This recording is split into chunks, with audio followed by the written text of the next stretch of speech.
থানার আশেপাশেই দিনের পর দিন ঘোরাঘুরি করত এক ব্যক্তি।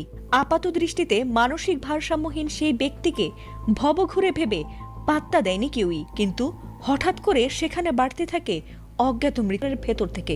আর সবচেয়ে ভয়াবহ বিষয় হলো, বেশিরভাগ মরদেহ ছিল পুড়ে যাওয়া আর বিকৃত। এসব খবর প্রকাশ পেতেই এলাকায় ছড়িয়ে পড়ে তীব্র চাঞ্চল্য আর চরম ভীতি। সবচেয়ে অবাক করা বিষয় হলো, সেই এলাকায় এতদিন ছিল না কোনো সিসি ক্যামেরা। তবে পুলিশ উদ্যোগী হয়ে এই ব্যবস্থা নিতেই দেখা গেছে হাড় হিম করা এমন এক দৃশ্যের, যেটি দেখে দ্রুত ব্যবস্থা নেয় পুলিশ।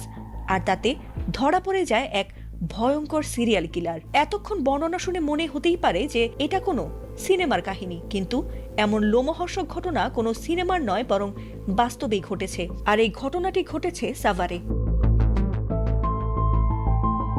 সাভার থানার কয়েক কদম দূরে পরিত্যক্ত সাভার কমিউনিটি সেন্টারের ভেতরে গত 7 মাস ধরে মিলছিল একের পর এক বিভৎস মরদেহ। অন্ধকার গা ছমছমে পরিবেশের কারণে সে পথে সহজে কেউ যাতায়াত করত না। আর সে সুযোগই নিয়েছিল এক সিরিয়াল কিলার। মানসিক ভারসাম্য ভবঘুরে সেজে সে একের পর এক অপকর্ম দিনের পর দিন ধরে করেই যাচ্ছিল। তবে পুলিশের নাকের ডগায় এমন অপরাধ দিনের পর দিন হতে দেখার পর টনক নড়ে পুলিশের, এবং তারা উদ্যোগী হয়ে একটি সিসি ক্যামেরা বসায়।